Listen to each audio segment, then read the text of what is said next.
hope you're having a great day. So today I wanted to jump on and do a quick little video and just tell you about some of the endorsements and qualifications that we have for FedEx Custom Critical that helps us stay moving out here on the road. You may or may not know, but in the world of expediting, basically the more endorsements and qualifications that you have enables you to haul more loads, which enables you to stay moving, which in return makes more profit. So the first thing I wanted to talk about was you need to have your hazmat. A lot of people don't want to haul hazmat because of the extra risk and the requirements, but having your hazmat is definitely one of the top things out here in expediting to help keep you moving. To obtain your hazmat, you need to study for the test, go to your local DMV, take the written test, and receive your endorsement for hazmat once you pass. And once you get that hazmat, another thing that goes along with that, and you might as well do it at the same time, is your tanker endorsement. So with a tanker endorsement, you may ask, why do I need tanker if I'm hauling straight truck or, I'm not hauling a tanker? They passed a law not too long ago stating that if you hauled more than 1,000 gallons of liquid in a container, that you had to have a tanker endorsement to be able to haul that. So getting that tanker endorsement is going to open you up for some more loads and keep you moving. We do haul these big totes of hazmat, or sometimes it's something like resin or something of that nature, and it's in these really large plastic totes. It's got like a metal mesh around it, and those are more than the 1,000 gallon requirement. So to be able to haul those, even if you just have one on your truck, you have to have a tanker endorsement to be able to haul that. So the next thing that I wanted to talk about is with FedEx Custom Critical, once you obtain your hazmat and your tanker and you're put on with FedEx, the other thing that we are part of is white glove. So with FedEx Custom Critical, there are two divisions. You have your surface division and you have your white glove division. So surface is going to haul more of your general everyday freight in and out of places. And with white glove, you're going to haul more of your high value things that need to be handled a lot more carefully. So if you come on with FedEx Custom Critical, I would highly recommend go ahead and going into white glove training. And part of that training is you're going to also receive training for your radioactive and your explosives. So when you get your hazmat endorsement, that enables you to haul these loads, but law also says that you have to have additional training through your carrier for your explosives and radioactive. So when you go through the white glove class, you will also receive your training to be able to haul the radioactive and explosive loads. So also part of white glove, we have a temperature control division. So we are part of this as well. We drive a truck that has a Thermo King reefer on it, and that enables us to haul temp controlled loads. So there are two types of loads that you would haul with FedEx Custom Critical for temperature control. The first one being Temp Assure. That is basically just telling the customer that we are going to hold it between a certain 10-point spread, and we guarantee the temperature staying within that range. The second one is Temperature Validated, which is also a spread that FedEx sets forth, and we guarantee the customer to hold it within that range, but also they get a printout that we can record the temperatures in the truck. It depends on how they want it. Most customers go 15 minutes, some go every 30 minutes.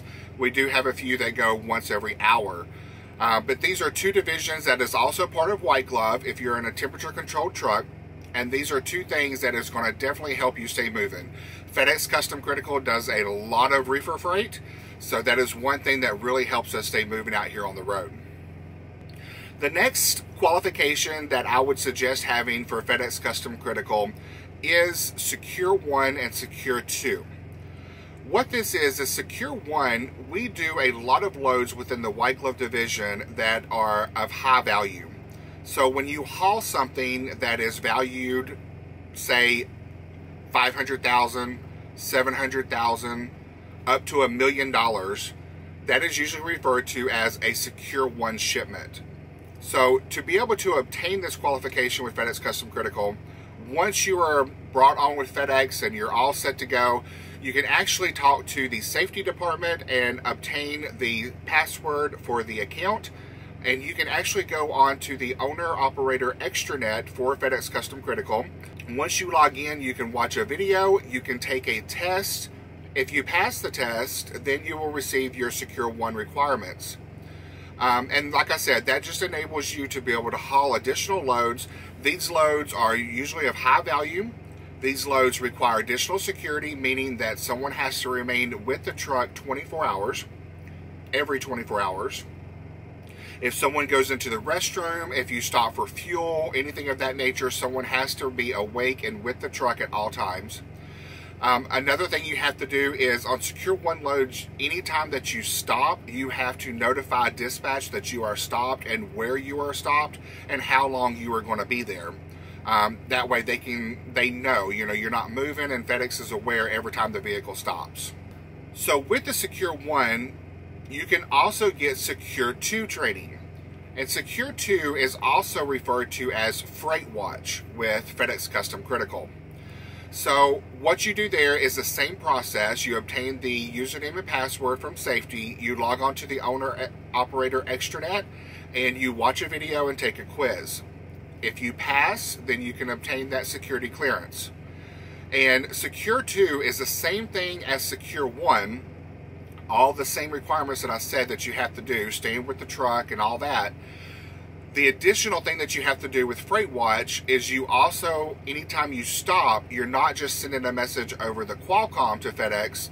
You have to call in to the security department and tell them where you're at, why you're stopped, and how long you will be there. Again, someone has to stay with the truck at all times. And the reason you have to call in is because these are usually loads that are even more high value. They are well over $1 million. Sometimes they are up in the tens and hundreds of millions of dollars. And they actually, when you call into the security department, FedEx then turns around and calls the security department of the customer that you're hauling for and lets them know where you're at, why you're stopped, and how long you will be there. So it's freight that is very high value, and it has to be monitored very closely.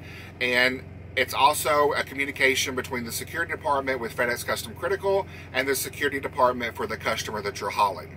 So another requirement or qualification that we have with FedEx to help stay moving out here on the road is Tsa Certification. You also can contact safety and get the username and password. You log on to the owner extranet and you watch another video and take a quiz. And what this is for is this is security requirements to be able to haul loads in and out of airports. So you have to go through the training, and once you go through the training, part of the training is you're learning how to look for different types of things that could possibly use for explosives, and just different things like that. So once you get through the training, then that will enable you to do these TSA loads in and out of airports.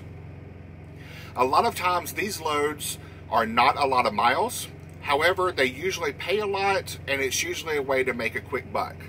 And what I mean by that is you may have, let's say you're sitting in the Memphis, Tennessee area, and you're 20 miles from the airport, and they want you to run a TSA load, pick it up at a customer and dropping it off at the airport.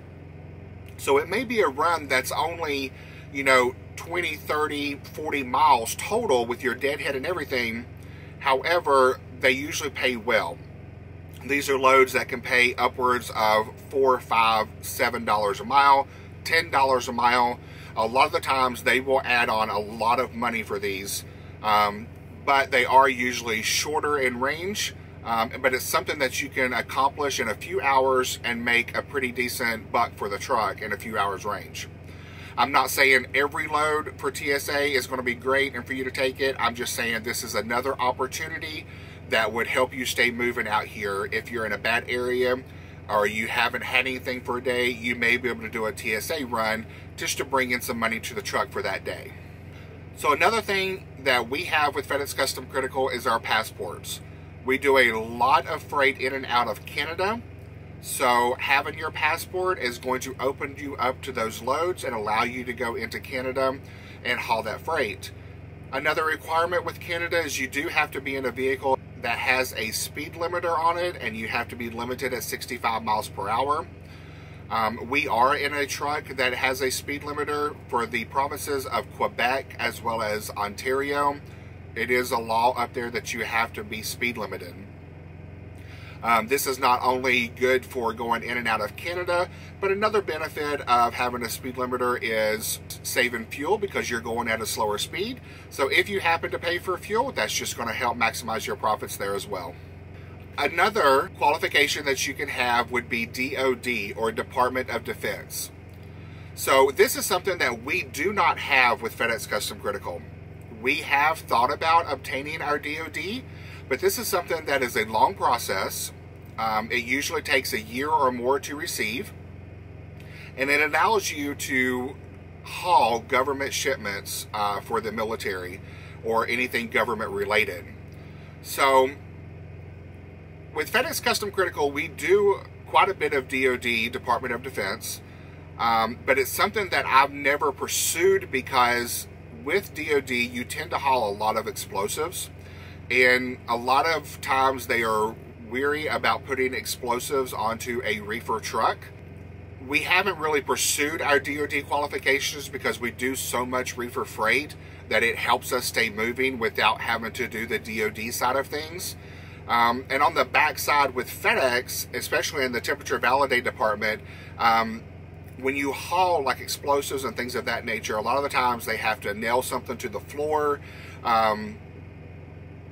for bracing purposes and things like that. So with temperature validated, they don't really like that either because that puts holes in your floor that can actually disrupt the airflow in your truck. Because temperature validated has a lot of requirements that go into how they map the airflow in your truck and things like that. So whenever you change anything inside the box, that can actually disrupt that airflow and actually disrupt how the freight is cooled. So it's kind of a catch-22. You know, I've always said with FedEx, either pursue the DOD side of things and try to get into a box truck that is not temperature controlled, or pursue the reefer side of things. I would go one or the other. You can do both. I'm not telling you not to. But for my experience, after almost 9 years of being out here, I've always seen and heard that it's either one or the other. But you can definitely do both if you choose so. So guys, that is just a quick rundown of some of the endorsements and qualifications that we have with FedEx Custom Critical. I hope this gave you a little bit of idea on what to do and how to obtain some of these once you are on with FedEx, if you choose to run with FedEx. So if you have any questions, please leave a comment down below. I'll be sure to answer those as fast as I can. If you like the video, please give it a big thumbs up. Share this video with your friends or anyone that you think may be interested. And as always, keep those wheels a-turning, and we'll see you in the next video, guys. Take care.